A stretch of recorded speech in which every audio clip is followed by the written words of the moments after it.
Bienvenidos a este quinto taller de la Ruta del Aprendizaje. Mi nombre es Jimena Reyes, soy coordinadora de Gestión Cultural y Desarrollo de Colecciones en Biblioteca Escolar Futuro y les doy la más cordial bienvenida en nombre del Instituto de Geografía de la Facultad de Historia, Geografía y Ciencia Política UC y de la Biblioteca Escolar Futuro UC. Antes de iniciar cada uno de los talleres, nosotros hacemos algunas recomendaciones de carácter práctico. La primera es que el taller será grabado y compartido en redes sociales. Les solicitamos a todos los participantes apagar el micrófono para mejorar el audio durante el taller. Este taller comienza ahora a las 17 horas y se extiende hasta las 19 horas con una pausa intermedia a las 18 horas aproximadamente. Y bueno, Zoom a veces ha tenido algunos problemas, de repente corta las reuniones en algún momento. Si sucede, siempre recomendamos simplemente volver a ingresar al link de esta reunión. Para contextualizar, estamos en el quinto taller de la Ruta del Aprendizaje. La Ruta del Aprendizaje es una actividad que comienza a ejecutarse el año 2018. Es un ciclo de talleres dirigidos a docentes, bibliotecarios, mediadores de lectura, también a estudiantes enfocados en temáticas vinculadas a educación, literatura, fomento lector y mediación de la lectura.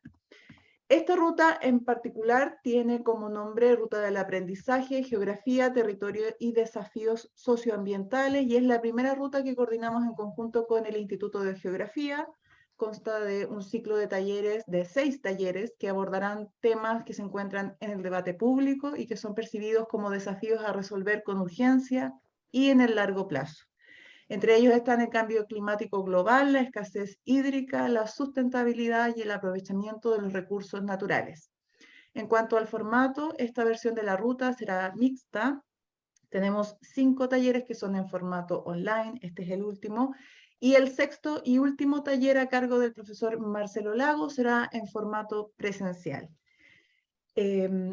Para este taller, el nombre de esta actividad es Sustentabilidad y Explotación de Recursos Naturales, el litio, y será dictado por el docente Johannes Renner, quien es director del Instituto de Geografía de la Pontificia Universidad Católica de Chile y miembro del Centro de Estudios Asiáticos UC.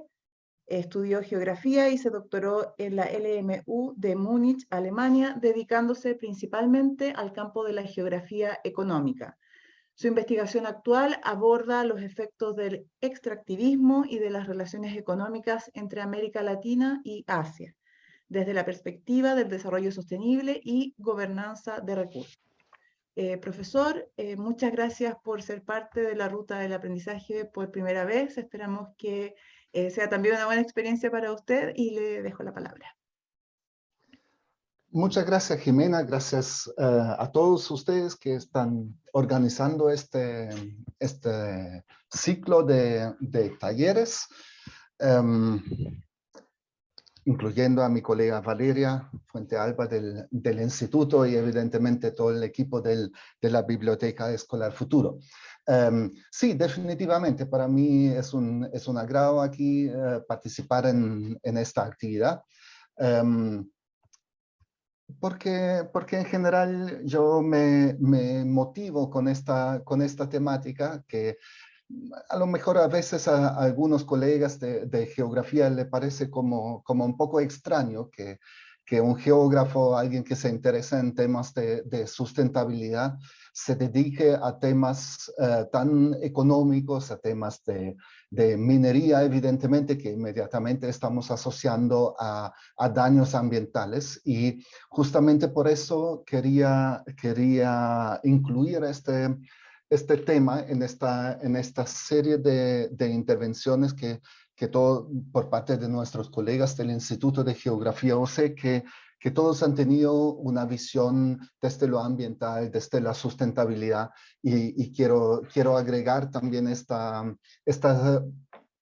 elemento de tensión que se puede producir a raíz de ciertas presiones económicos, pero también sociales que pueden surgir desde ciertas actividades económicas, extractivas principalmente, Pero también estos representan ciertas tensiones internas que la sustentabilidad o el concepto de sustentabilidad trae consigo. Entonces, sustentabilidad y explotación de recursos naturales claramente puede ser entendido desde un inicio como algo que es una contradicción en sí mismo si aplicamos una comprensión de sustentabilidad más dura, más estricta, ¿ya? Más fuerte, dicen algunos, sustentabilidad fuerte. Si lo vemos desde esa perspectiva, claramente no existe tal cosa como una explotación de recursos naturales no renovables que sea sustentable, ¿ya? Porque en estricto rigor, claramente, al extraer material de la tierra, estamos evidentemente, inevitablemente, produciendo ciertos impactos en el medio ambiente, siempre con removiendo materiales y además separando los materiales para extraer un cierto recurso, inevitablemente se producen ciertos impactos, ¿eh? Y segundo, porque evidentemente al extraer los recursos estamos consumiendo recursos no renovables y estos entonces por definición no van a estar disponibles en la misma forma para futuras generaciones. Entonces uno podría claramente desde una visión muy estricta de sustentabilidad decir tal cosa como minería sustentable no existe por definición. Pero claramente hay ciertos criterios que uno puede aplicar que serían los avances que uno necesita obtener en un cierto ámbito de la sustentabilidad para aceptar ciertas desventajas, ciertos retrocesos en otros ámbitos de la sustentabilidad.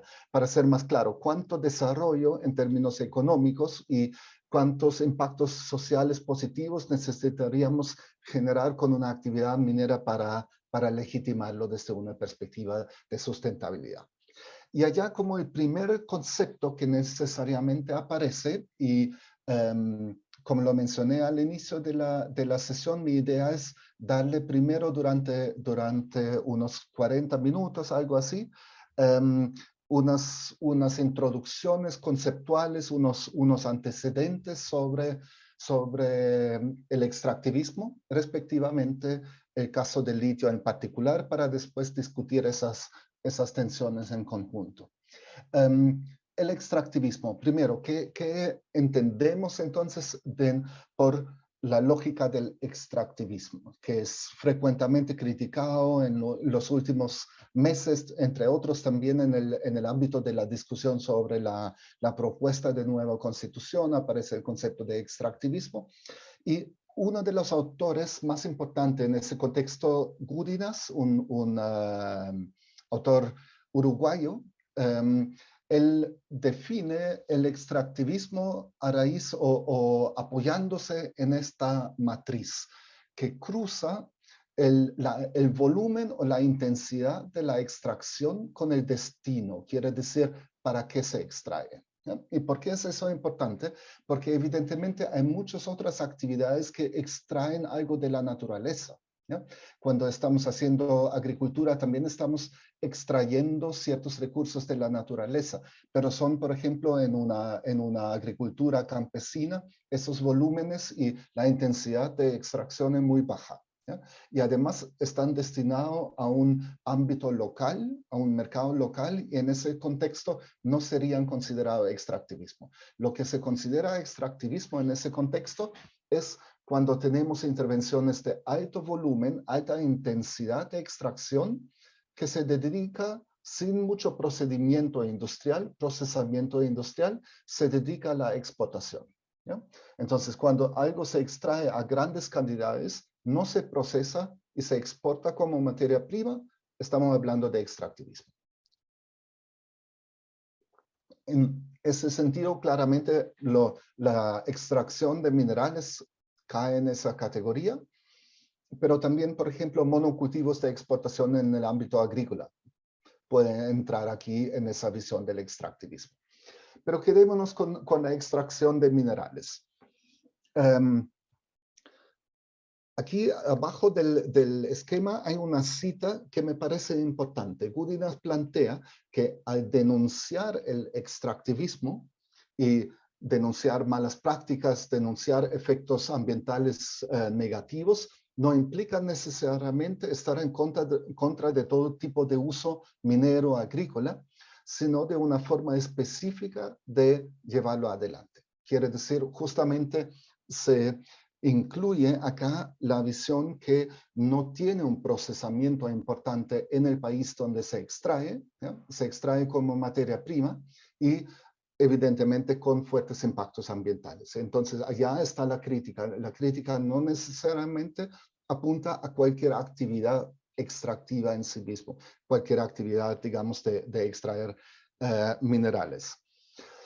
Es importante constatar acá también en términos históricos que tradicionalmente, o mejor dicho, es un fenómeno que por lo menos es muy común, por lo menos desde la colonia en adelante. O sea, el extractivismo no es un fenómeno de la modernidad, ni mucho menos de hoy, aunque frecuentemente en la bibliografía se asocia una crítica del neoliberalismo, por ejemplo, pero no es un invento del neoliberalismo, el extractivismo como tal. Evidentemente en las colonias se practicaba lo mismo.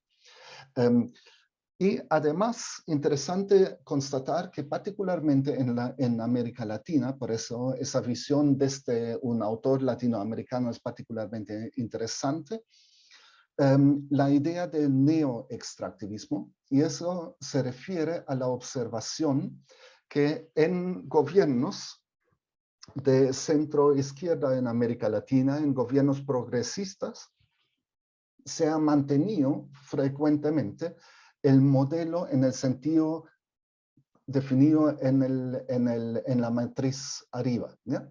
Quiere decir, seguimos teniendo actividades que extraen a gran cantidad, no procesan mucho en el país y exportan, ¿ya?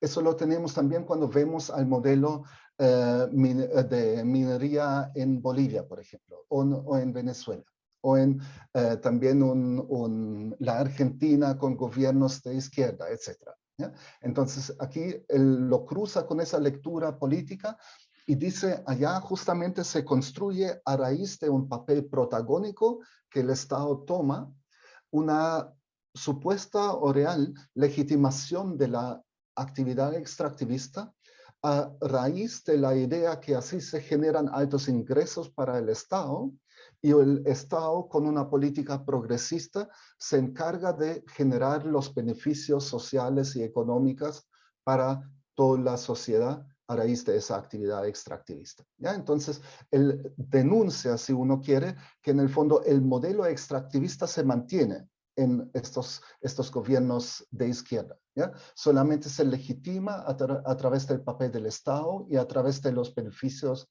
sociales que pueden obtener. Ahora, en este contexto, también es interesante hacer una referencia histórica y literaria, si quieren. Claramente la famosa maldición de los recursos naturales, que es esa concepción.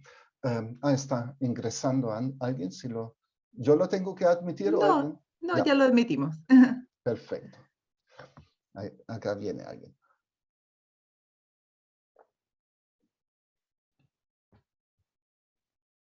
Ok. Entonces, en América Latina, ya en la década de los 80, si no me equivoco, que se publicó este libro famoso sobre las venas abiertas de América Latina, que también hace una lectura evidentemente política, no es un libro que pretende ser un trabajo de un economista, ¿ya? Es más bien un cruce entre elementos de documentales y lectura política de eso, lectura literaria de eso, pero plantea esta idea, digamos, de países que son ricos en recursos naturales, pero al final no logran desarrollarse, ¿ya? Y no logran desarrollarse en la lectura de Eduardo Galeano, evidentemente por una situación de subordinación y una tomar una posición en cual alguien, ¿ya?, le extrae la sangre, básicamente, le extrae esos recursos sin que ellos se puedan desarrollar. Y esa idea, que claramente aquí tiene una carga ideológica muy importante, pero aparece con fuerza en los años 90, bajo el concepto de la maldición de los recursos naturales. Y allí está planteado desde una lectura por parte de economistas, que también es muy debatida y cuestionada también, pero fueron economistas que lo plantean, incluso en el caso de Jeffrey Sachs, que trabajó sobre ese tema.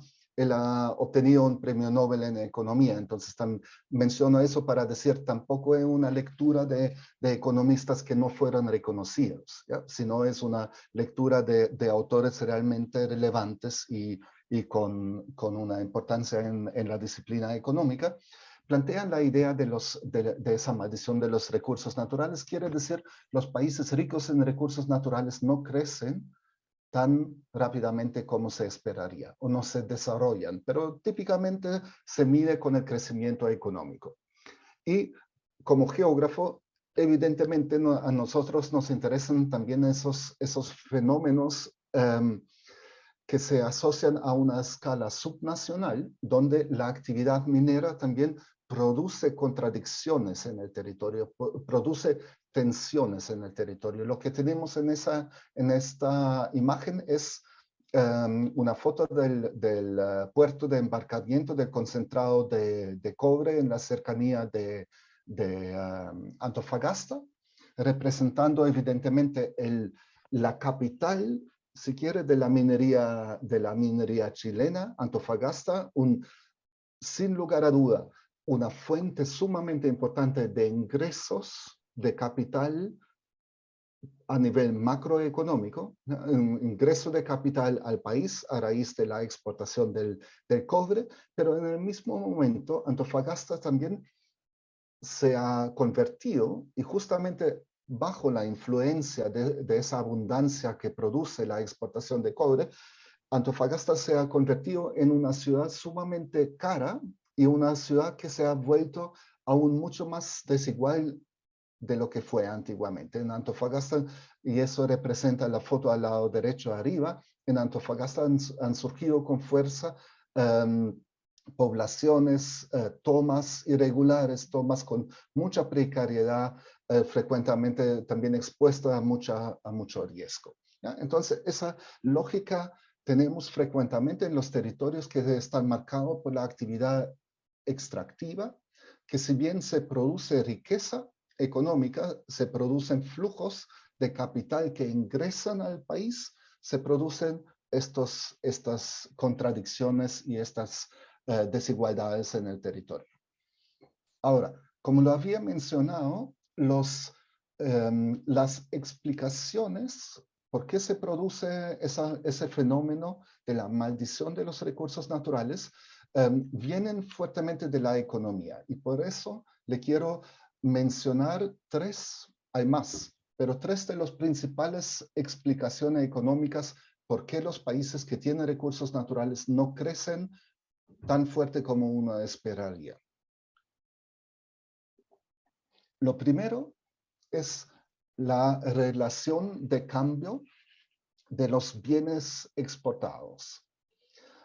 Aquí la tesis central es que se debe exportar cada vez más materia prima para importar la misma cantidad de bienes industriales, ¿ya? Quiere decir, no sé, Colombia tiene que exportar cada vez más café para poder importar un automóvil, ¿ya? Eso es la idea, ¿ya? Y esa idea fue planteada ya en los años 50 por Raúl Prebisch, que era el jefe de la CEPAL en aquel momento. Entonces es una propuesta económica, tiene una serie de explicaciones de por qué se da ese efecto, pero plantea básicamente que al tener que exportar cada vez más materia prima para obtener el mismo beneficio de importar productos industriales, significa que a largo plazo hay una transferencia de riqueza desde la periferia latinoamericana al centro, Europa, Japón, Estados Unidos. Y por ende, aquí la lectura política de esto sería que básicamente a través del comercio, América Latina se hace cada vez más pobre, ¿ya? Y eso es una contradicción muy profunda con la idea fundamental del libre comercio y de la fundación económica, en la teoría económica, de por qué se produce comercio internacional, que supuestamente sirve a todos, ¿ya? Y aquí se plantea que no, que aquellos que exportan materia prima no les sirve tanto. Quiero mencionarlo, pero fue fuertemente criticada esta propuesta y tiene sustento que no funciona muy bien en productos como el petróleo o el cobre, ¿ya? Funciona bastante en alguna materia prima de origen agrícola, ¿ya? Pero no funciona tan bien en la materia prima de la minería.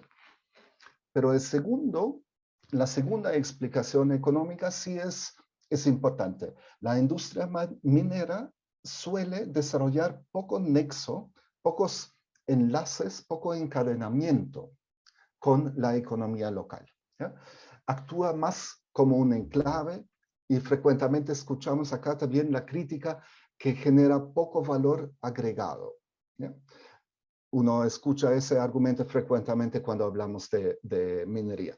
Ahora, con este último punto yo tendría un poco cuidado porque técnicamente no es muy preciso la expresión de tener poco valor agregado, ¿ya?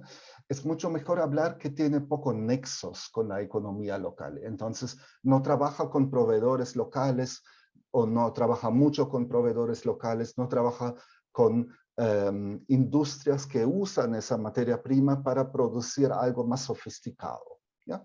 Y por ende, no se impulsan a raíz de la extracción minera procesos de desarrollo industrial, ¿ya? Y eso se observa hoy día en América Latina sin lugar a duda. Y eso es muy diferente de lo que fue la minería históricamente en el siglo XIX, por ejemplo, en Europa o en Estados Unidos, donde sí, a raíz de la actividad minera, se desarrolló una industria, ¿ya? Que se localiza allá donde están las minas. Eso no se da en la minería actual, o se da muy poco en la minería actual. Actúa mucho más como un enclave, desconectado del territorio en cual está.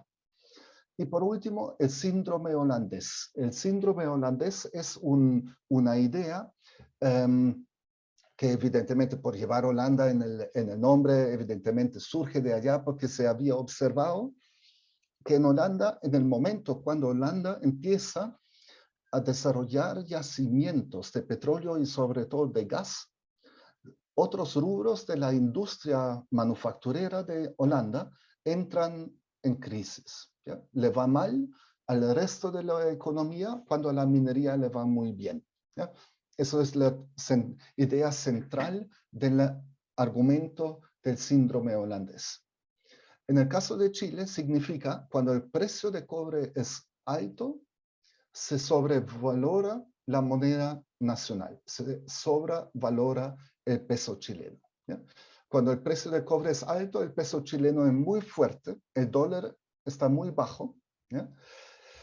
Y eso tiene como efecto lo que sale allá en la paréntesis. Eso significa que la palta chilena exportada, por ejemplo, a Estados Unidos, se vuelve muy cara y por ende muy poco competitiva. O mirando al revés, importar productos desde el exterior se hace muy barato en esa situación, ¿ya? Entonces, cuando el cobre está muy alto, el peso chileno se hace muy fuerte y nos sale muy barato comprar productos en otros países. ¿Y qué es el efecto de eso? Que la industria chilena, lo poco de lo que queda de industria chilena, sufre cuando la importación es barata, ¿ya? Porque nos sale mucho más barato comprar productos producidos en Brasil o carne de Paraguay o lo que sea y no comprar los productos producidos acá por el tipo de cambio, ¿ya? Entonces hay aquí diferentes explicaciones de por qué a pesar del hecho que nos va bien en la minería, no se produce el efecto económico esperado.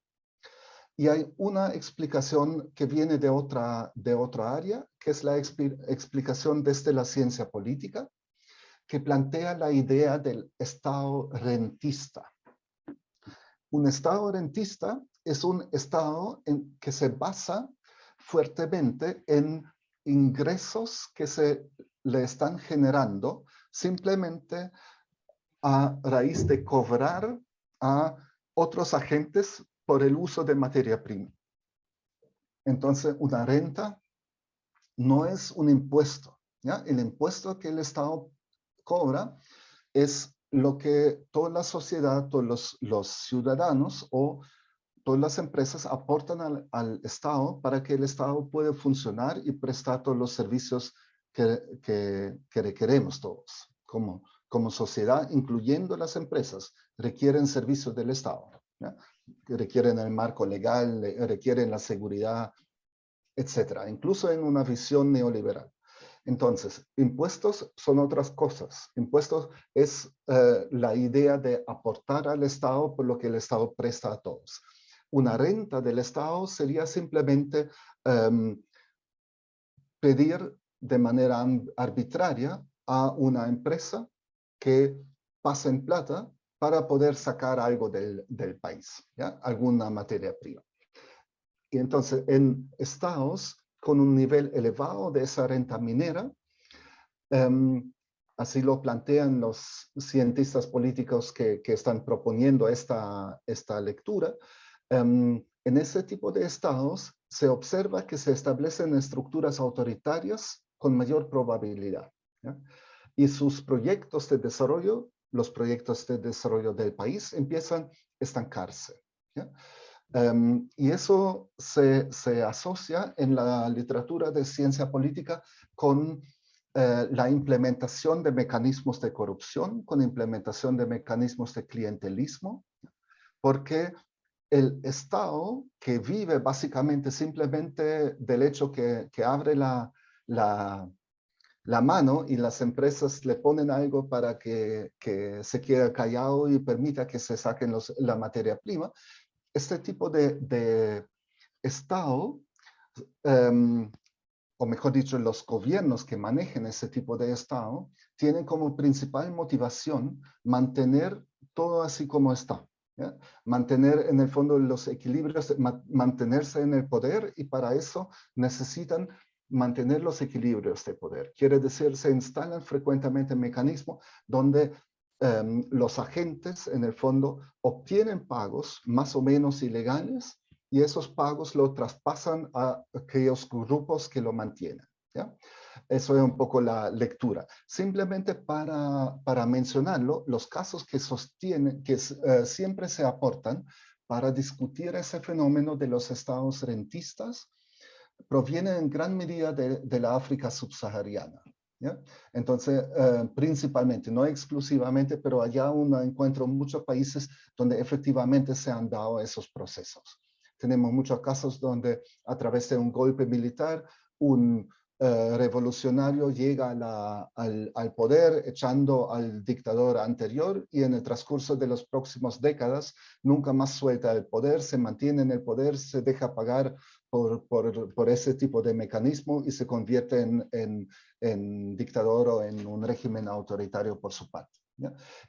Y simplemente para complementar eso, decir que Chile se menciona frecuentemente como un caso muy positivo, una excepción muy positiva, ¿ya?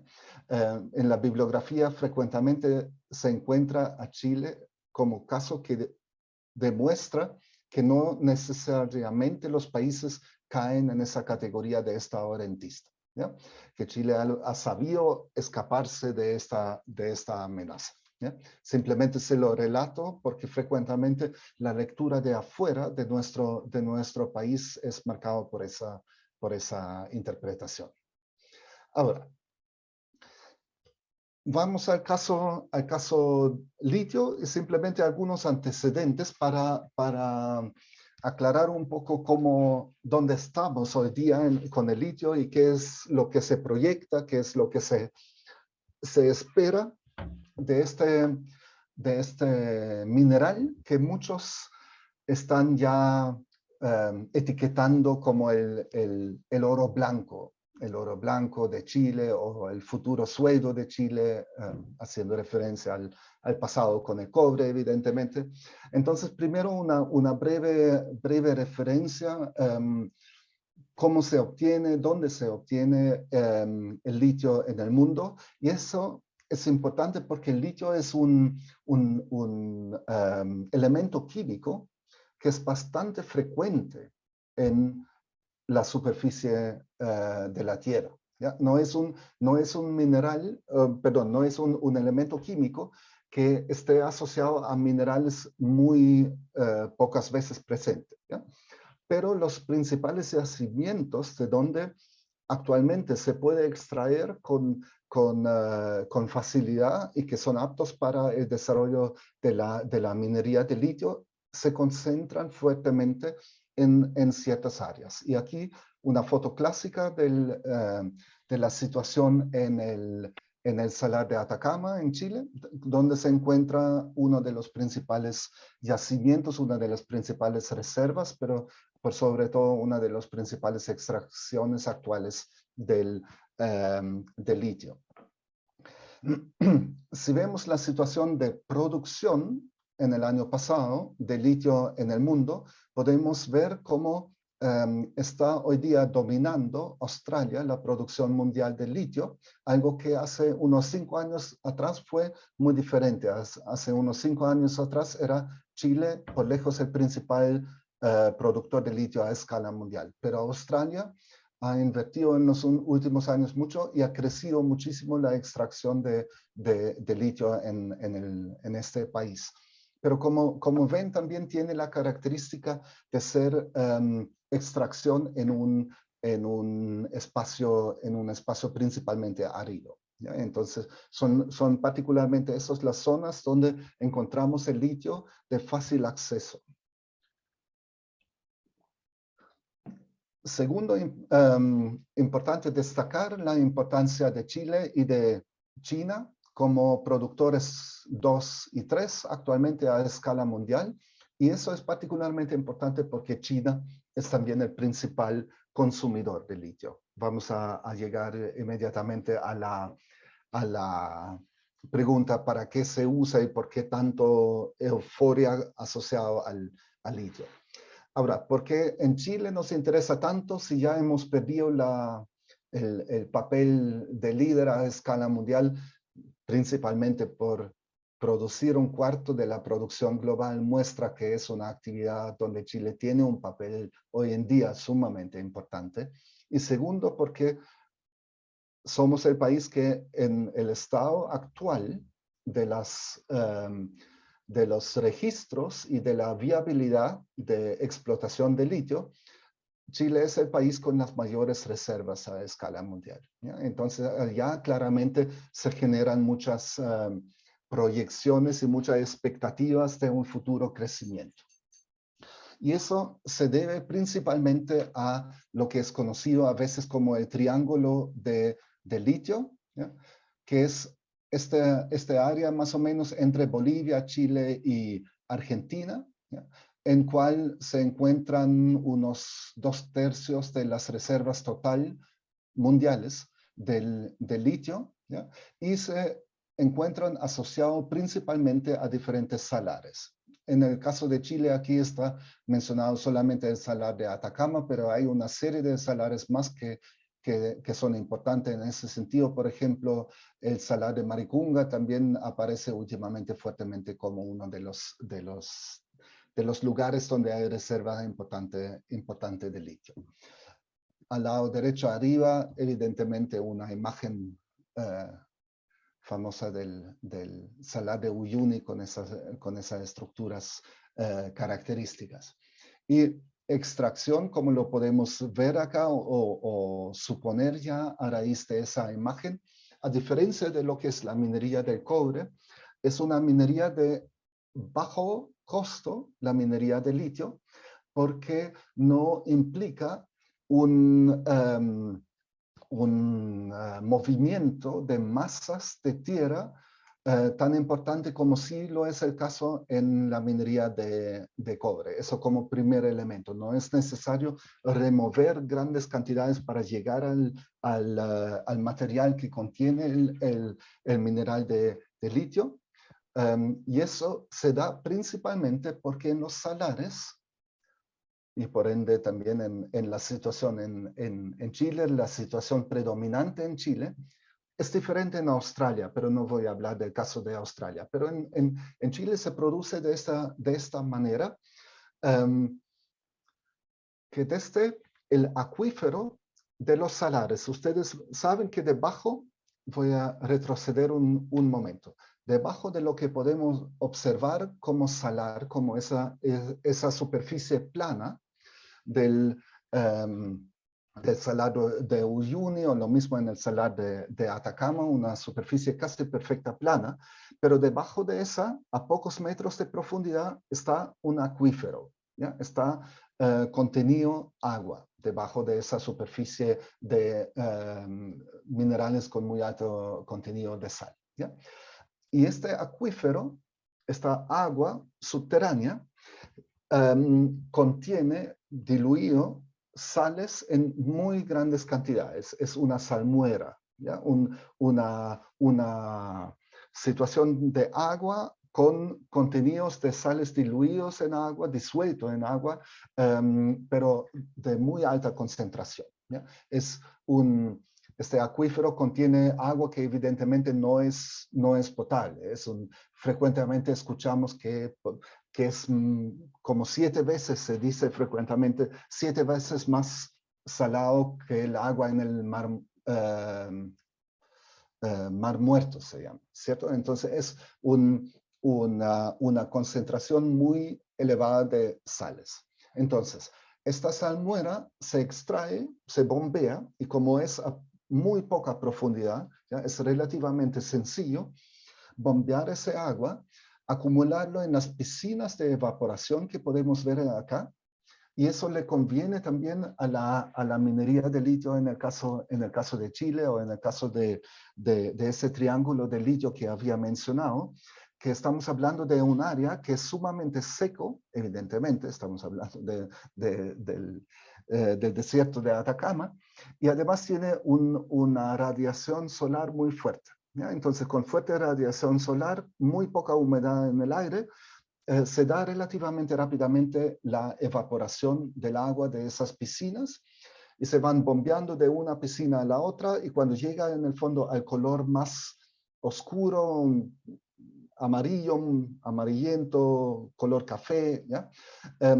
Allá se bombea este concentrado en camiones albija, y esos lo transportan a las plantas químicas, plantas de industria química, y allá, al agregar carbonato de calcio, se obtiene el carbonato de litio, ¿ya? Eso es la forma como en el caso de Chile, como le digo, en el caso de Australia es diferente, y no se produce en el caso de Australia carbonato de litio, se produce litio en otra composición química.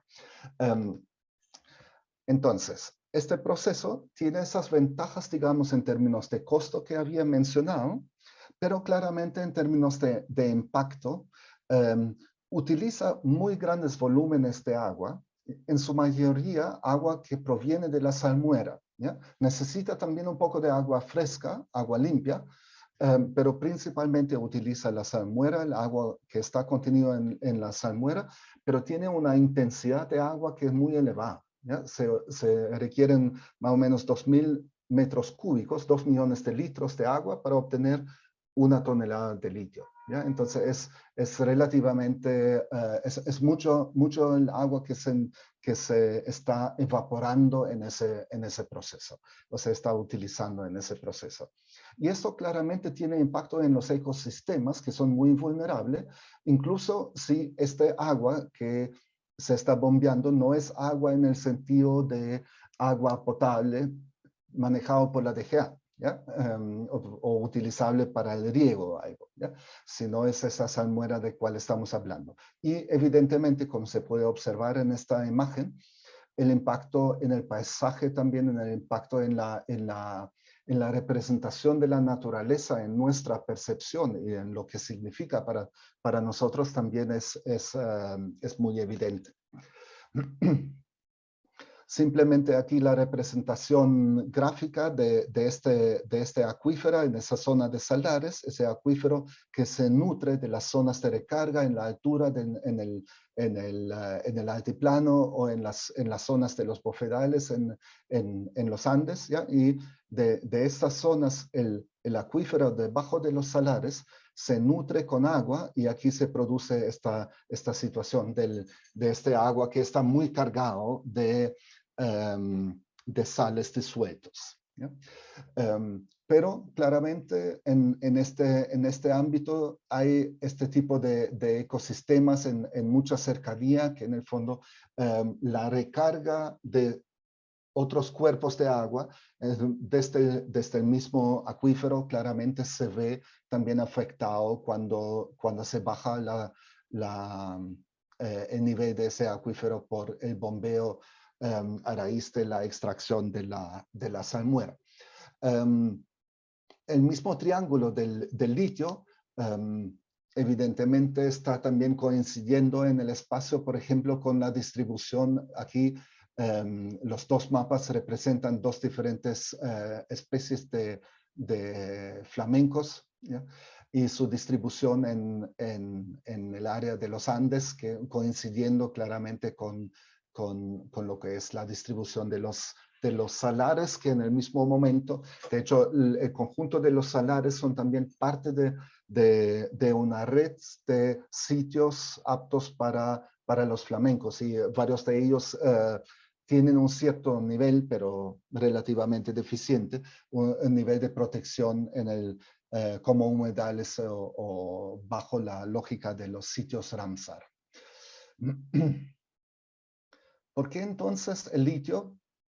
¿Por qué es tan altamente cotizado últimamente? ¿Por qué es tan interesante? Primero, se usa desde hace mucho tiempo el litio para diferentes fines industriales, para la producción de vidrio, de cerámica, lubricantes. En la industria metálica se usa, por ejemplo, en la producción de acero. Hay ciertos aceros que se producen con insumo de litio. En la industria farmacéutica se usa el litio, pero hoy día más de la mitad del consumo mundial del litio es para baterías, ¿ya?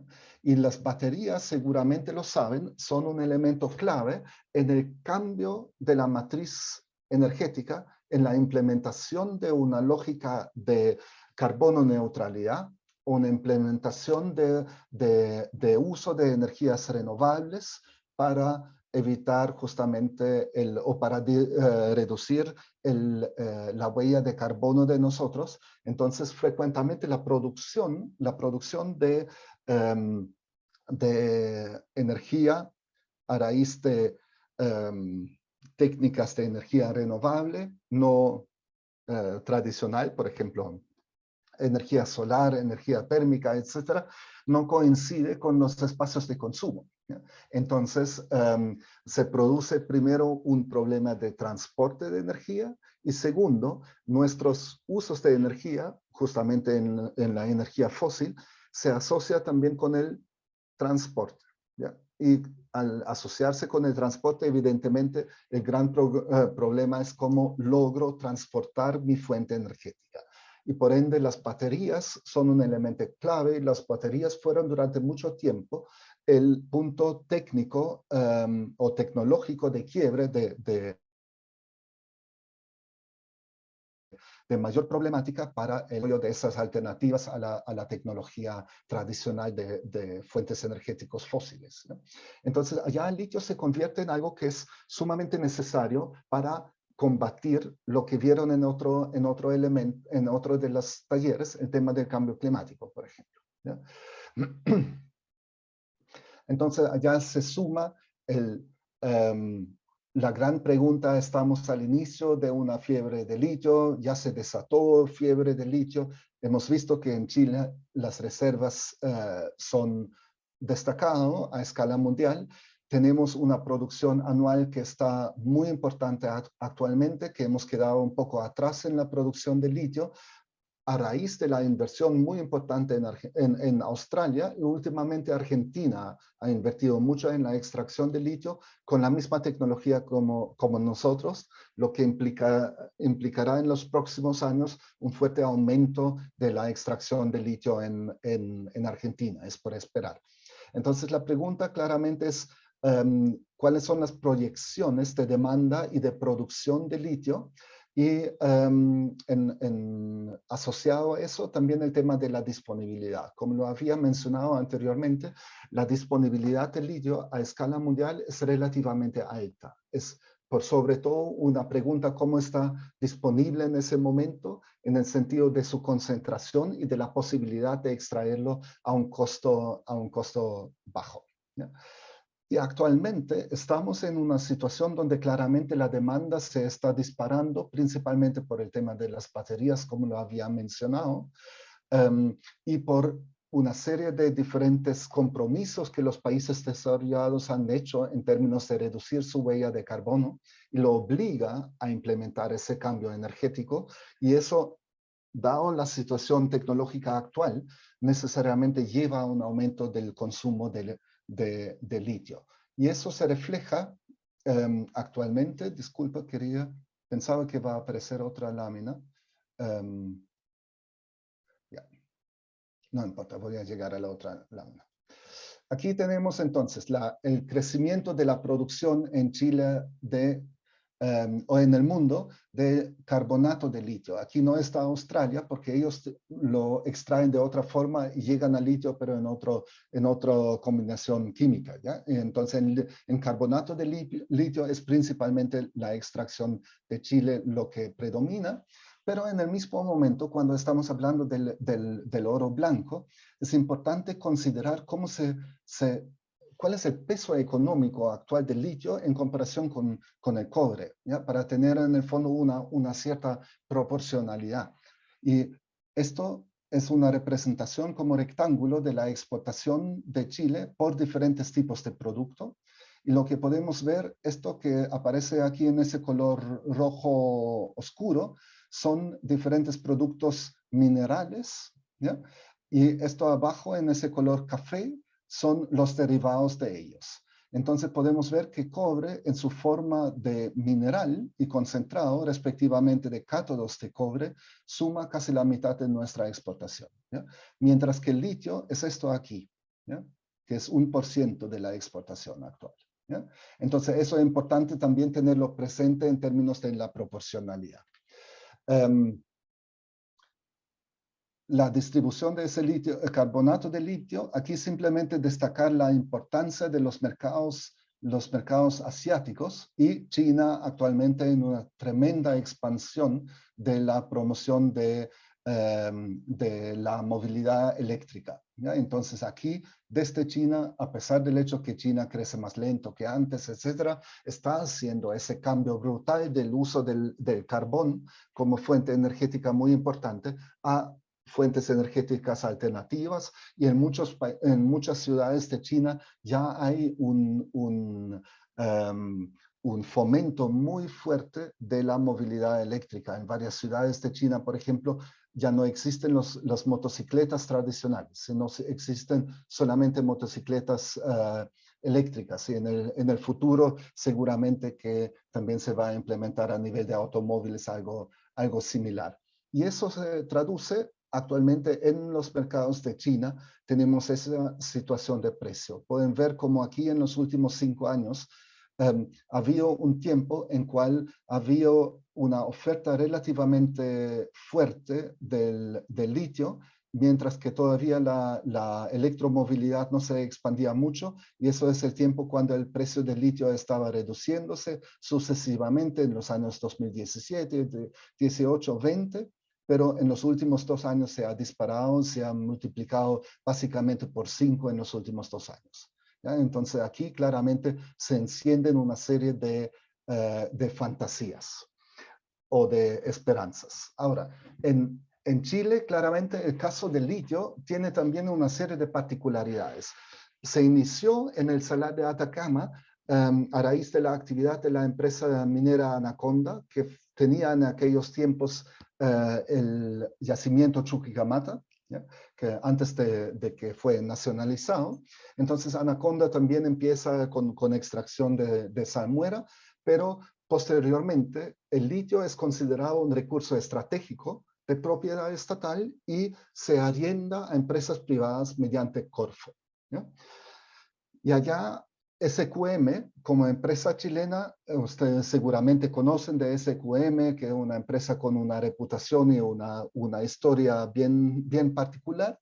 Es la empresa que obtiene la mayor cantidad de derechos de explotación a partir de esa lógica de arrendamiento de los yacimientos. Esta empresa SQM, hace pocos años atrás, en el año 2018, fue en buena proporción vendida a un inversionista de China, ¿ya? Y eso tampoco es casualidad, porque China, con esa expansión de su electromovilidad, necesita cada vez más insumo de esa materia prima, a pesar de ser también un importante productor. Y finalmente, al finales del año pasado, inicio de este año, se ha realizado una licitación de dos, digamos, cuotas adicionales de extracción de litio, que fue también bien polémica esa licitación, y lo han ganado dos empresas. Una es la empresa DID, también de China, que es la empresa que produce automóviles y autobuses, y ellos son aquellos que han vendido al Transantiago todos los autobuses eléctricos, ¿ya?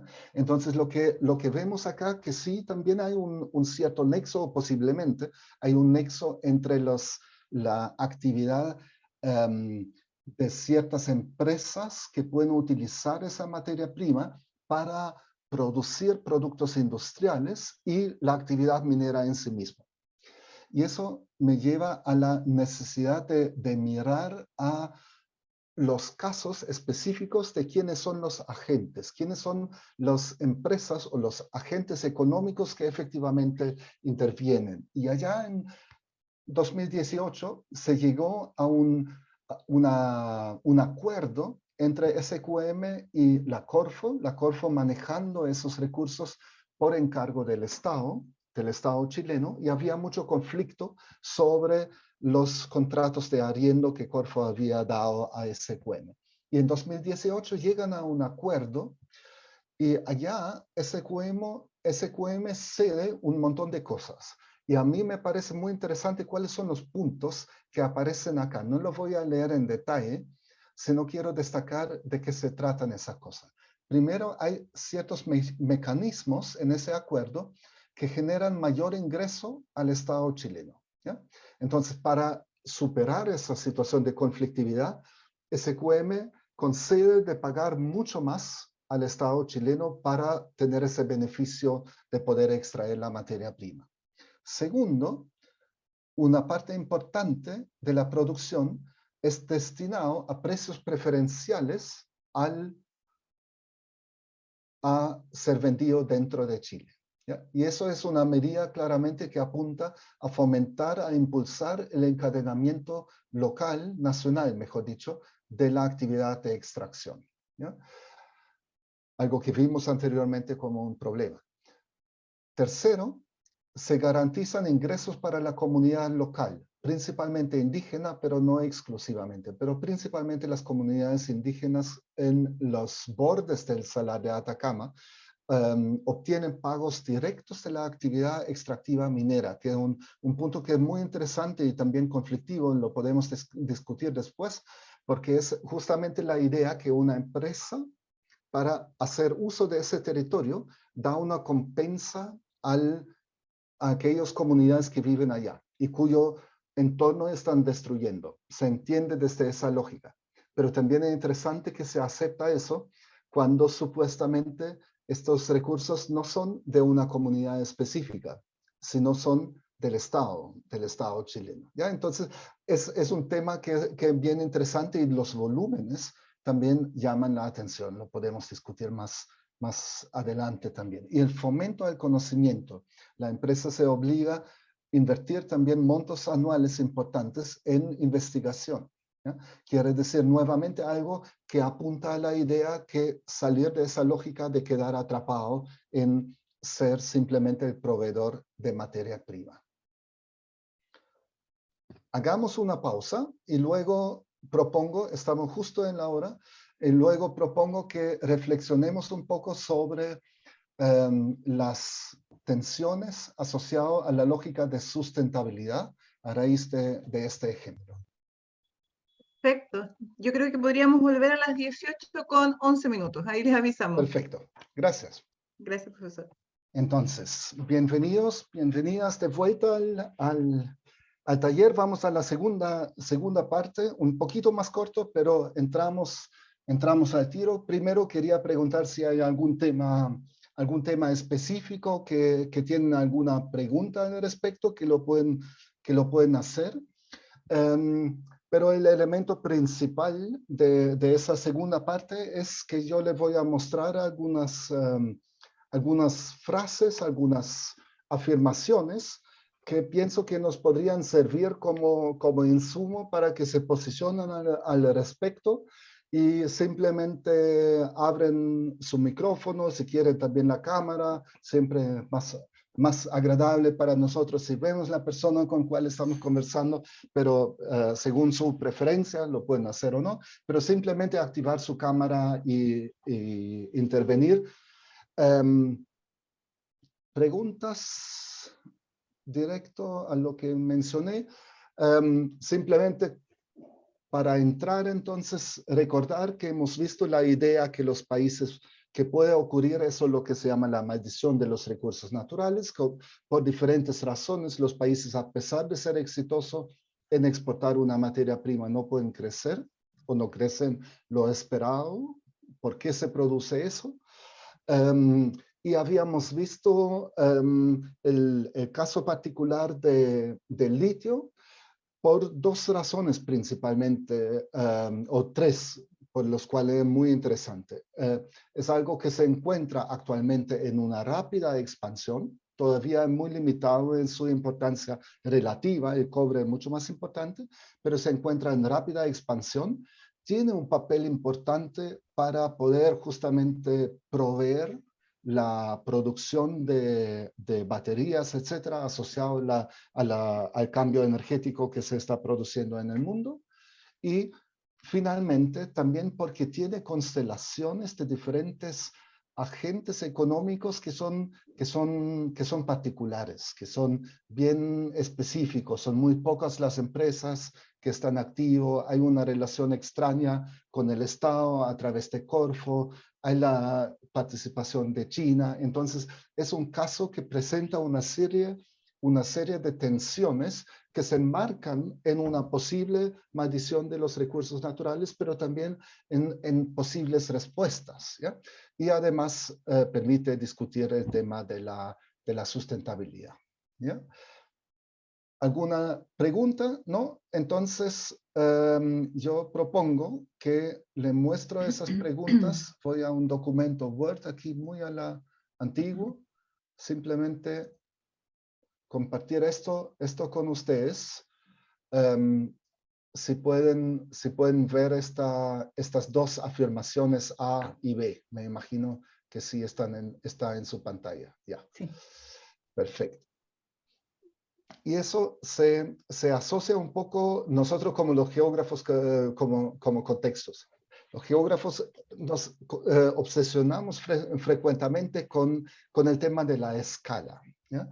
Con el tema de dónde, en qué contexto vemos un fenómeno, ¿no? Discutimos algo que es global, algo es local, algo es nacional, en qué ámbito, en magnitud de entorno, ¿ya? En qué escala geográfica, por ende, enmarcamos un problema y enmarcamos soluciones para ese problema. Y entonces allá uno podría decir, ok, la minería del litio es el oro blanco chileno, ¿ya? Con todo lo que promete eso, y es imprescindible para alcanzar la carbono neutralidad. Y una segunda afirmación, las comunidades locales deberían decidir si quieren desarrollar proyectos de extracción de litio. Como dos puntos de partida. Y me interesaría escuchar o ver sus opiniones al respecto, si algo de eso le hace más sentido, si están de acuerdo, por qué lo ven de manera diferente. ¿Alguien se atreve a posicionarse por lo que vimos acá antes nosotros o por lo que es su convicción en general, su lectura ética de un fenómeno?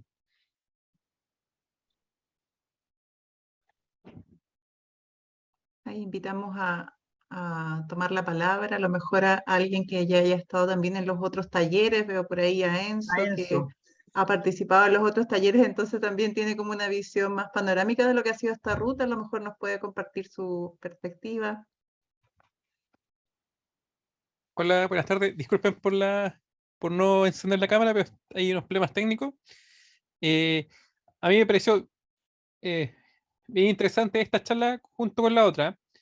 Y respecto como a las temáticas como que plantea el profesor, me hace duda como todo este debate en torno a los impactos como socio y medioambientales que tendría la explotación del litio.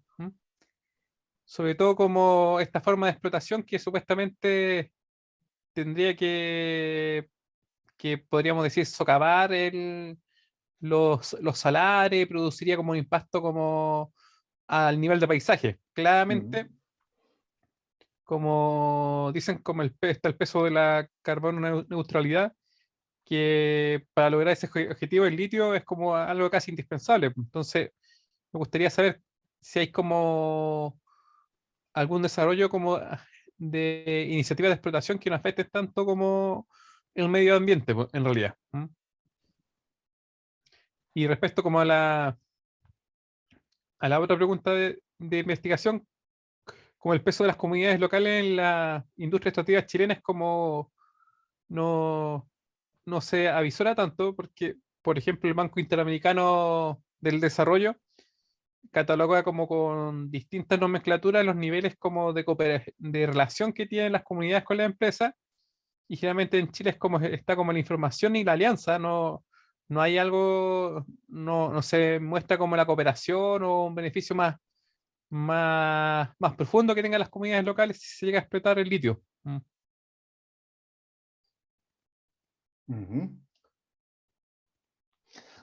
Si me permite preguntar, entonces con respecto a lo último, eso lo que usted menciona, Enzo, se refiere a la situación actual, como un diagnóstico de cómo es en este momento, ¿cierto? Sí, me refiero como a un diagnóstico que hizo hace muy poco Claro, el Banco sí, del sí. Desarrollo, que dice que, por ejemplo, y hace estudios de casos de Perú, Chile, Argentina, y por ejemplo, Argentina que tiene, no es tan importante la minería, o no circula esa noción en la opinión pública, pero sí los proyectos mineros tienen como grados de mayor profundidad en sus relaciones, pues, en realidad, con las comunidades, ¿m? Como en temas de conservación o de desarrollo económico u Claro, otros. claro. Y entonces, a nivel, si me permite, o veamos primero si alguien se quiere referir a lo que dijo Enzo.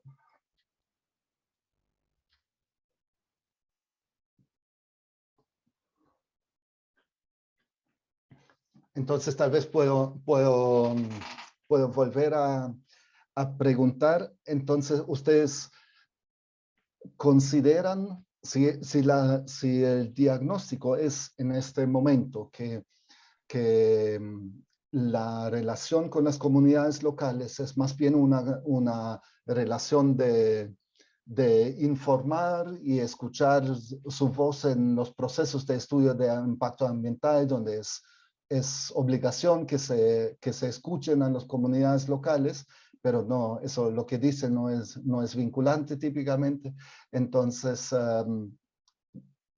si consideramos esto como la constatación cómo funciona en este momento, ¿usted estaría de acuerdo entonces con que sería correcto darle a ellos la facultad de poder decidir si se quieren desarrollar proyectos de extracción o no? ¿Estaría de acuerdo con la segunda frase o no? A mí, por ejemplo, yo, volviendo a opinar, lo encuentro Ujú, como difícil porque de repente encuentro que como que las comunidades locales son como, están muy inmersas en sus actividades cotidianas que no sé si, si sería como, es como complejo mm, pasarle toda la potestad. Habría que, de la decisión de una explotación, habría que ver cómo incluirlos y participarlos, porque lo digo por una experiencia como personal, por una vez por por un trabajo tuve que ir a Ollagüe, mm, tuve que realizar una reunión con la población local que vino como de las zonas más urbanas de Ollagüe y con la frontera con Bolivia. mm, Y mostramos como un documental sobre la transhumancia del ganado bovino Chile-Argentina en la Patagonia, mm, y mostraban que en el lado argentino es válido, por ejemplo, la caza de pumas, pues, en realidad. Y a un mm, trabajador se le pagaba por cuántos zorros y pumas mataba. Y la gente opinaba en favor de esa política y que le hicieran ahí en su zona porque su ganado estaba muy afectado por los pumas en la zona de Ollagüe, pues, en realidad. mm, Entonces ahí yo pienso que es como difícil pasar una decisión completa porque tal vez yo no esté muy de acuerdo con las temáticas medioambientales, sí, tal vez más paisajística y con su temática sociocultural, pues en realidad, pero más mm, que medioambiental. mm, Me es complejo cómo pasarle toda la responsabilidad sin informar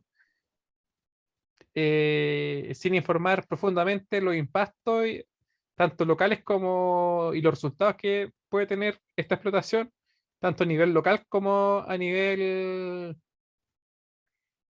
global, pues, en realidad. Mm. mm, mm.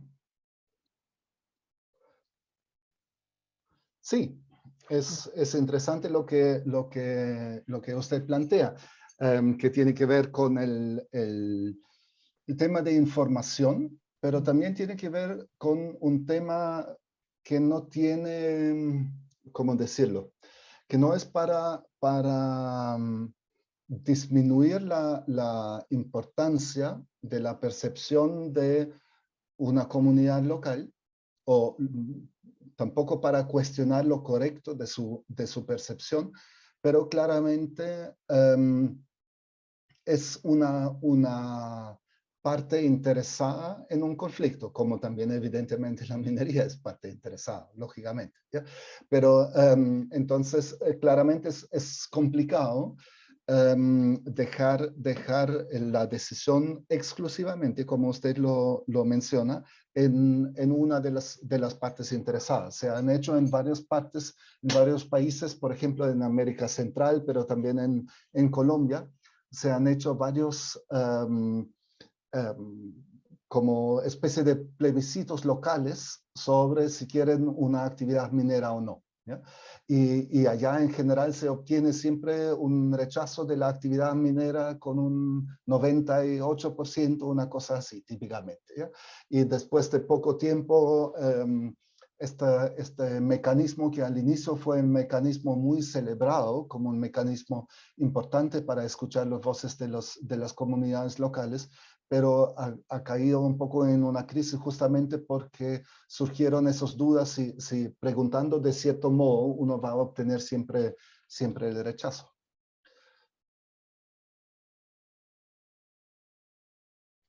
Sí, yo pienso que eso puede pasar, pues, en realidad. Mm. Mm, Tal vez, y tal vez ves como siempre en este tipo, como muchas veces son como empresas tan nacionales mm, y las alianzas son muy superficiales. Ahí mm, produce mayormente un rechazo, po, en realidad, de las comunidades locales, pues, en realidad. Si se ofrece un plan de desarrollo o se profundiza estos niveles como mm, de información, se podría como lograr un beneficio mutuo, po, en realidad. Mm. sí.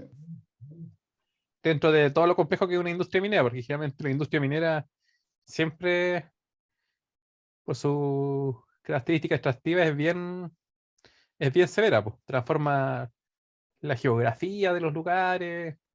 Habría que, habría que ver, tendrían que darse una discusión bien importante, pues en realidad. Claro.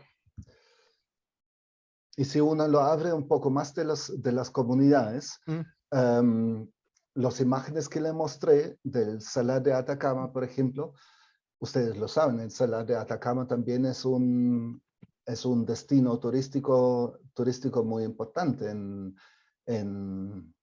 Chile, sobre todo para el turismo internacional y también asociado a una forma de turismo que genera una cierta distribución de los ingresos en varios diferentes manos. No es un turismo que llega como un turismo de todo incluido, que llega a un resort de una cierta empresa en un destino caribeño y nada queda en la comunidad local, sino claramente aquí tenemos mucho turismo que se queda en hospedajes relativamente chicos, que come o compra en las tiendas, como en los pequeños restaurantes, etc.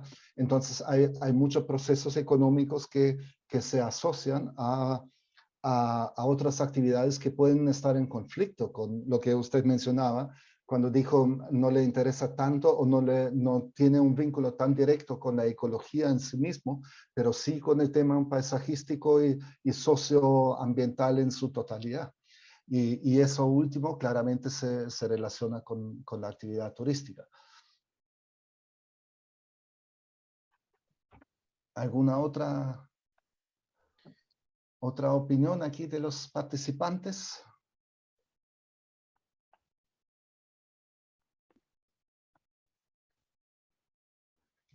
No.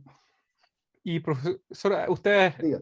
en el caso colombiano, han podido como generar esa conciliación entre como la actividad como productiva minera y otras actividades como el turismo. ¿Hay como algún ejemplo que hayan logrado como generar como una suerte de alianza amistosa entre? O sea, coexisten frecuentemente en el mismo espacio. Hoy día también coexisten en el espacio de Salar de Atacama, coexisten las dos actividades. Y si uno no lo sabe, no necesariamente uno lo nota tanto, ¿ya? Uno puede ir a los principales miradores a cual te llevan los organizadores de los tours turísticos en el Salar de Atacama, o cuales uno llega en forma independiente con algún vehículo. Usted puede llegar a esos lugares y mirar a los flamencos y mirar al ecosistema, que es bien interesante. Ver también los lugares donde sale el agua, donde está el acuífero tan cerca de la superficie que incluso se forman las lagunas. Puede visitar eso y tiene que saber dónde está ese QM para ver las instalaciones, ¿no? Si usted sabe dónde está, o cuando uno mira en la dirección correcta, lo va a ver, pero no es algo que impacta tanto debido al tamaño del salar en este momento. Pero claramente el punto es si estamos viendo actualmente un nivel de precio que está 5 veces mayor de lo que fue hace 2 años atrás, claramente tienes allá un impulsor que te puede gatillar cambios que pueden llegar a ser tremendamente fuerte, producir un salto en términos de la escala también espacial que abarca ese tipo de actividad. Y allá se produce un conflicto. En este momento, yo no he percibido que fuera un problema en el turismo en San Pedro, ¿no? Pero claramente que a largo plazo va a ser un desafío. Profesor, ¿yo puedo hablar Marco, algo sobre el tema? Por Es que yo favor. actualmente trabajo en la zona del Salar, soy exalumno, y entonces yo trabajo con las comunidades de la zona. Por eso tengo Perfecto. un conocimiento, por así decir, más directo con la situación. Fantástico. Y en este caso las comunidades locales, cierto que se habla en el contexto de que no serían solamente los pueblos originarios. Generalmente el tema de consulta indígena y otros temas tratados por el CIA se enfocan más en los impactos de la comunidad cercana y en pueblos originarios cuando ellos tienen como el alcance por su territorialidad, que ellos como está identificado en CONADI. El tema aquí sería que si los pueblos locales o originarios aceptan que se siga haciendo la actividad, ¿qué puede impedir o ayudar a que el deterioro ambiental no continúe? Porque, por ejemplo, en SQM actualmente hay un proceso sancionatorio por una disminución de las lagunas, ¿ya? Hay un montón de estudios con imágenes satelitales, yo también he hecho con NDVI y otros tipos de índices, donde se ve este deterioro. Y ha sido constante en el tiempo. También es sumado a un tema del ¿cómo que se llama?, del propio cambio climático ya a nivel mundial, pero que se agudiza por el proceso extractivo, ya que los acuíferos notan su descenso, y al disminuir este descenso de los acuíferos, en la zona de las lagunas, estas mismas lagunas que son muy populares por el tema del turismo, como contaba, está siendo todo degradado y ya el nivel de sequía es grave. E incluso en estas zonas de las comunidades tienen convenios, las comunidades están integradas en temas de consulta indígena, o se solicita hablar, el mismo CPA, que el Consejo de Pueblos Atacameños, también existe. Entonces como que hay varios actores de este nivel que podrían como aceptar que se siga realizando esta extracción, pero al mismo tiempo, ¿qué es lo que va a limitar que esta extracción no destruya finalmente todo a largo plazo? Porque a largo plazo esto se está viendo grave, independiente de que se acepte o no.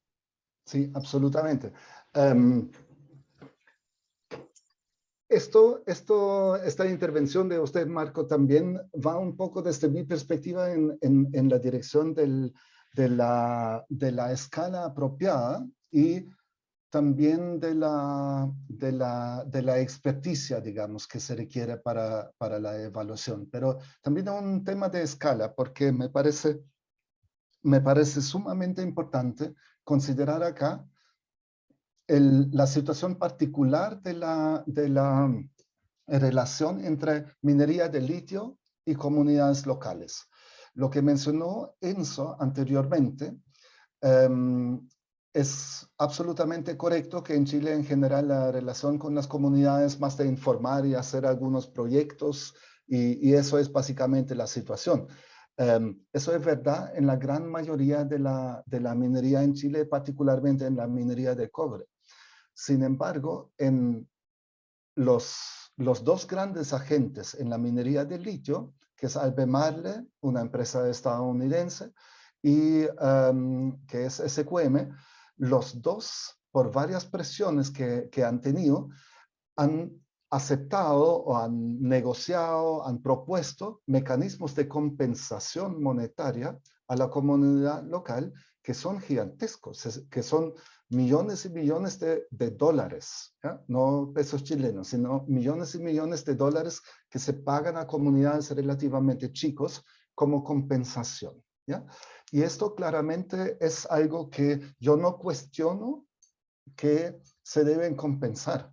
Pero claramente si uno en el fondo deja algo en una decisión a una escala muy chica y se instalan esos mecanismos, claramente esos pagos de compensación de varios millones de dólares para la empresa no le cuesta tanto, para la comunidad local es muchísima plata y se pueden generar actividades que tal vez, como dice Marco, en una evaluación más en escala macro, por una visión más de experticia ecológica en ese caso, tal vez no debería aprobarse, pero se gestiona justamente a través de una lógica de compensación a las comunidades locales. Y es muy interesante también porque siempre se ha dicho, o no siempre se ha dicho, pero frecuentemente cuando se habla de aumentar, digamos, un impuesto o implementar un royalty o castigar la minería de algún modo, frecuentemente escuchamos las voces que dicen, no, si se hace eso ya no van a invertir más en Chile, ¿ya? Si instalamos ciertos mecanismos, ¿ya? Y el litio es justamente un ejemplo donde uno ve que las empresas por sí mismas están perfectamente capaces de ofrecer ese tipo de compensaciones porque es tan atractivo desarrollar la actividad que es relativamente fácil compensar ese costo, ¿ya? Entonces es una visión claramente muy pragmática por parte de la empresa. Y yo ni lo estoy criticando por eso, porque las empresas tienen una aproximación pragmática. Tal vez somos otros los agentes que tienen que exigir otras cosas si queremos a nivel sociedad tener otros resultados.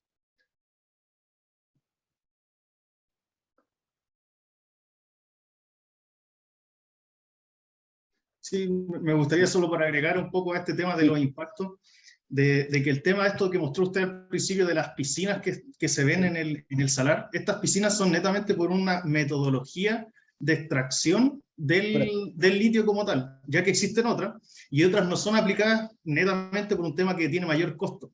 Sí. Entonces, el tema de costo se disminuye al generar un mayor impacto en este sentido, ya que se generan estas piscinas, que lo que hacen es mediante la mayor, ahí se hablaba de 2.000 metros cúbicos por cada tonelada de litio. Al existir esta extracción de agua, se genera por decantación la extracción de las sales de litio finalmente.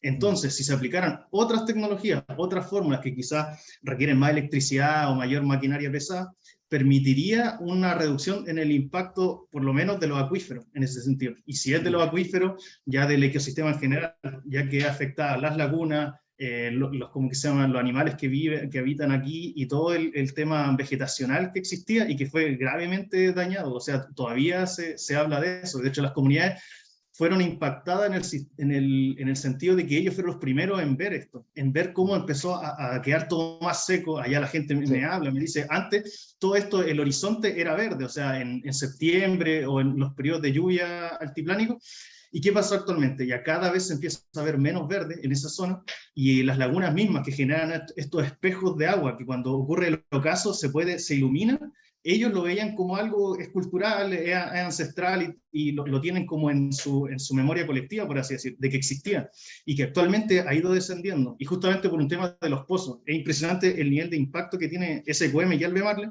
en el sentido de los pozos de extracción a lo largo de toda la cuenca del salar, y que han bajado los niveles ya hasta un estado crítico de la zona. Y se ve también por un tema de las raíces, ya que las raíces de las plantas logran captar el agua hasta cierto nivel ¿cómo que se llama?, de la napa freática. Y después de eso, si esto baja, el estado ya es crítico y empiezan a existir un momento de muerte ya continua, y la zona, no sé si todavía está catalogado como que ya no tiene recuperación por un tema de que las plantas se mueren y luego no pueden volver a crecer.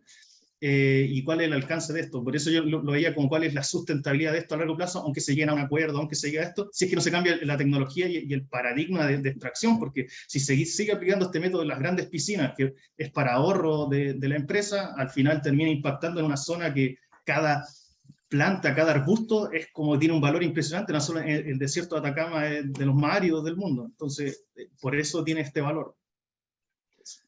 Claro, y yo pienso que lo que usted menciona es un tema absolutamente clave, que es justamente la necesidad de una visión muy, muy integral, muy global, no en el sentido de todo el mundo, sino de todos los diferentes aristas que una actividad puede tener. Lo que usted menciona sobre cómo las comunidades locales fueron capaces de ver los cambios de una manera como ningún otro lo puede ver, justamente muestra el valor de diferentes saberes, ¿ya? Y eso incluye también el valor simbólico que una superficie de agua puede tener justamente por su carácter de espejo y lo que significa simbólicamente para la comunidad, ¿ya? También es parte de este tipo de saberes, pero justamente para la evaluación holística de un proyecto, justamente se requiere la combinación de ese tipo de saberes con lo que usted, Marco, mencionaba sobre las tecnologías disponibles para hacerlo de otra forma, sobre el conocimiento de cómo funciona el mercado de litio a escala mundial, saber lo que hacen cuáles son las proyecciones en China sobre las necesidades futuras, ¿ya? Y cuando uno junta todos esos diferentes conocimientos, puedes llegar a la evaluación finalmente que es el impacto y cómo vemos en su totalidad una cierta actividad en el espacio. Quisiera, como ya hemos mencionado ya en varias ocasiones, diferentes agentes, igual me gustaría mostrarle por lo menos el CID. Ya el E no lo vemos ahora. La frase CID.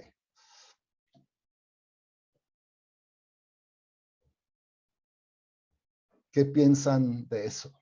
¿Qué piensan de la frase la minería de litio debería o debe ser estatal, primero? Y segundo, los proyectos de extracción de litio deben ser evaluados en función de su impacto en el desarrollo del país. Yo, por ejemplo, estoy de acuerdo con esa frase que,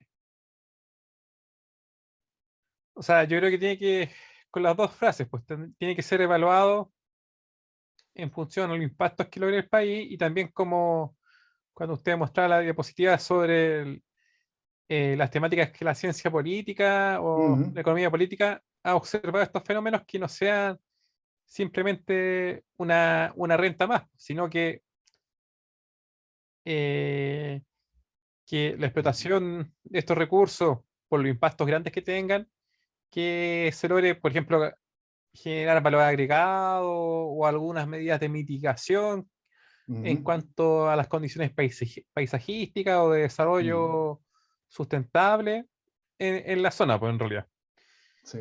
Igual creo que el Estado, en alguna medida, en estas como actitudes paradojales que tiene, ha ido mejorando su fiscalización. Por ejemplo, estos casos del año 2020, cuando pidieron trasladar una comunidad de Chinchilla, y en ese traslado una minera norteamericana de oro, parece que en Coquimbo, parece, hizo mal el trabajo y fallecieron varias chinchillas, caducó en alguna medida el permiso a esas grandes empresas, pues en realidad.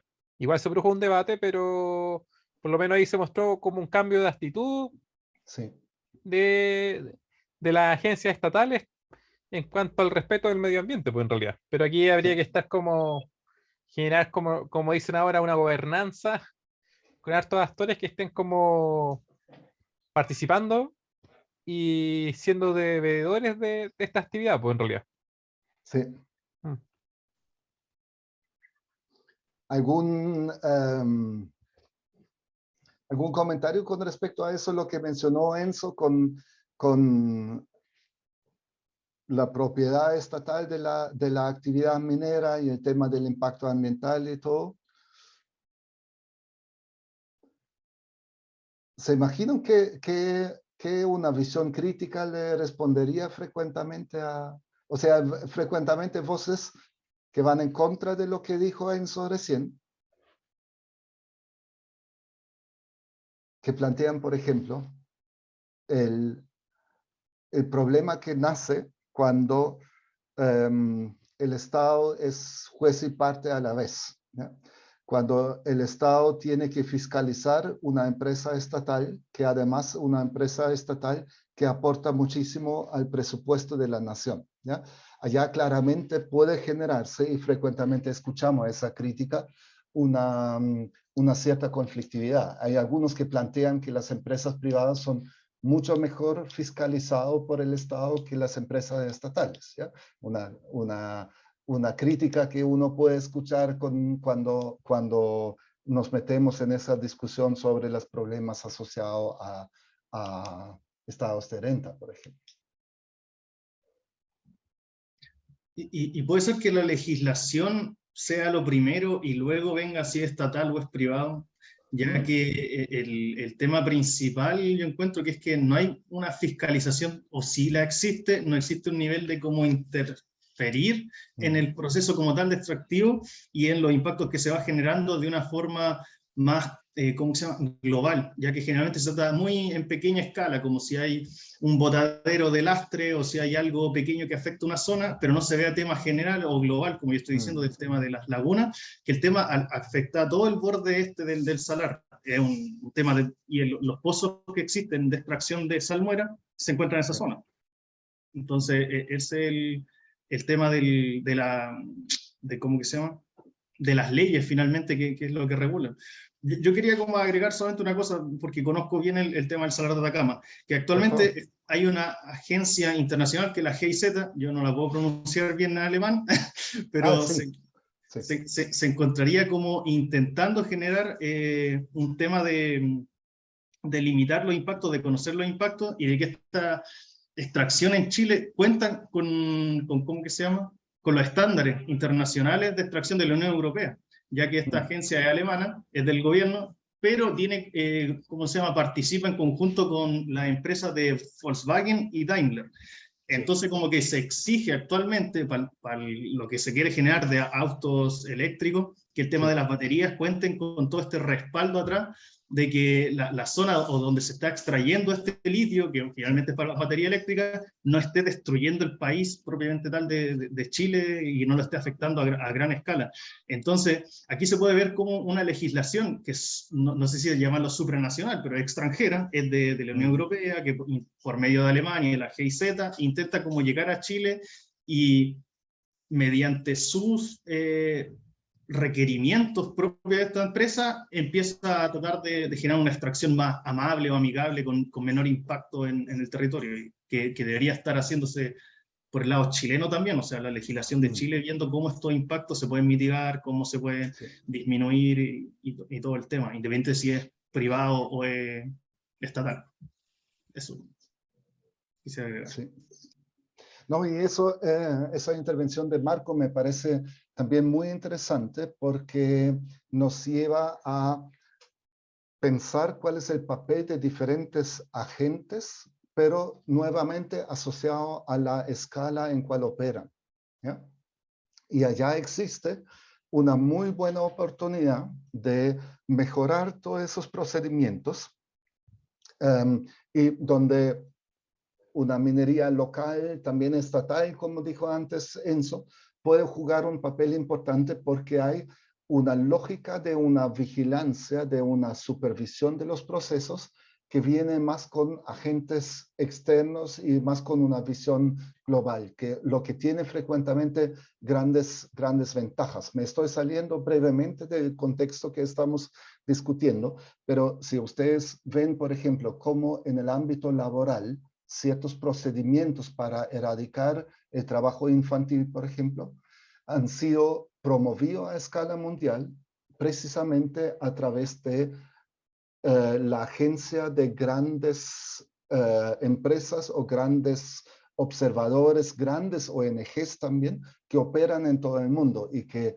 globalizan también en el fondo la visión crítica sobre los procesos. Y eso es precisamente súper interesante cuando uno apunta a un producto que pretende ser un aporte a la sustentabilidad a escala global, reduciendo la huella de carbono, pero en el mismo momento entra en una crítica muy profunda en cuanto a los impactos ambientales que el mismo producto genera, ¿ya? Y eso claramente nos lleva a la posibilidad de hacer presión sobre procesos productivos. Eso se dan desde el conjunto de los consumidores, ¿ya? Que frecuentemente tenemos la visión que eso no importa, pero hay muchos ejemplos donde justamente por cuestionar desde el lado de los consumidores, cuestionar procesos y combinar eso con una crítica que viene desde organismos supranacionales o desde ONGs también, se generan cambios. Y yo encuentro también una cosa muy interesante en lo que dijo Enzo antes, recordar sobre impacto que tienen los proyectos. Voy ahora más bien a la segunda frase aquí en la pantalla. Si uno piensa en los impactos que tiene sobre el desarrollo país, ¿ya?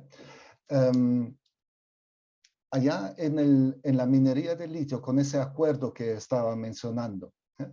Cuando se establece que un cierto porcentaje tiene que ser vendido internamente y a un precio preferencial, es un alejamiento del credo fundamental sobre la no interferencia en la libertad de los mercados, ¿ya? Entonces, estamos pensando permanentemente que en Chile opera la idea del libre mercado completamente, ¿ya? Pero vemos aquí una cierta incidencia sobre eso, interferencia sobre eso, ¿ya? Que es algo que en el cobre nunca, o sea, yo no tengo conocimiento que en el cobre haya pasado algo similar, que algún productor sea obligado de vender una cierta cantidad de cobre internamente en vez de exportarlo, ¿ya? Sino todo lo contrario. Entonces, ¿por qué destaco tanto eso? Simplemente para hacer un punto referido a la posibilidad de cambiar ciertos procedimientos que están instalados como la única forma de hacerlo. O sea, es realmente un cambio desde mi perspectiva bastante fundamental, exigir cosas de esta forma. En otros países, en su proceso de internacionalización, por ejemplo, ha sido muy común ese tipo de reglas. En toda la inversión que iba desde afuera a China para instalar fábricas en China, frecuentemente tenían que aceptar ese tipo de reglas, en cual se define, tienes que importar máximo tal porcentaje de tus insumos, cosas así, que se le define esa cosa. Y en el caso de Chile, nosotros hemos mirado esto siempre como una inferencia del Estado sobre el libre mercado, un proteccionismo inaceptable, ¿ya?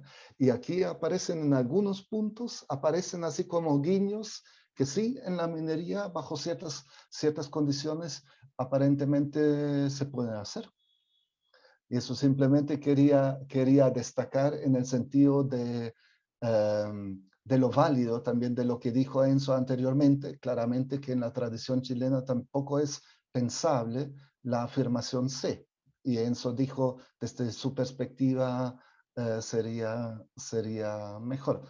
Entonces, simplemente quiero hacer este punto, que aquí con estos ejemplos específicos, a raíz de la conflictividad que ellos han tenido, se ven que empresas también han sido perfectamente capaces de aceptar reglas que se alejan de la idea que tenemos en la cabeza de lo que es viable y que no.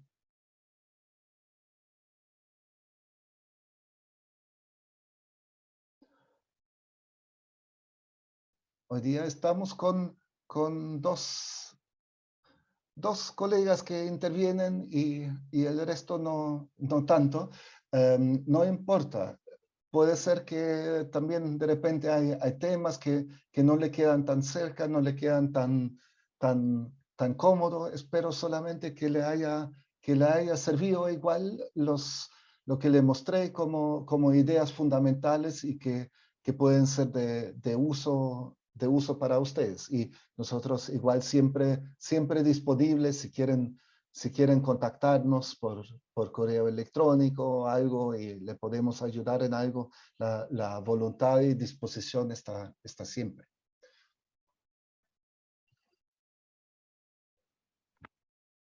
Jimena. Perfecto. Muchas gracias, profesor. Yo no sé si alguien quiere hacer alguna consulta, comentario final para poder ir terminando este taller.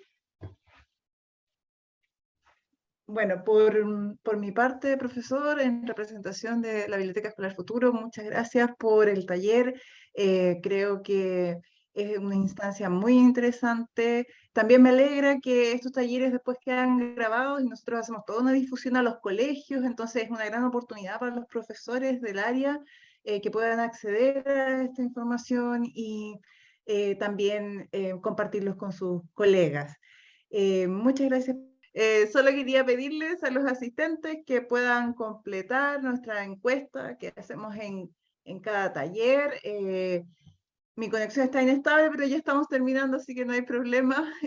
Agradecerle también a Valeria y a los asistentes, a Romina que nos apoya ahí con con la coordinación y nada, dejarlos invitados al próximo taller de la ruta, que es el último de este ciclo, que va a ser presencial el próximo miércoles con el profesor Marcelo Lagos. A quienes puedan estar en Santiago para ese día, los dejamos cordialmente invitados. Y nada, muchas gracias por su presencia y participación. Que estén muy bien. Gracias Muchas gracias. a todos. Chao. Muchas gracias. Chao. Luego. Muchas gracias, que estén bien.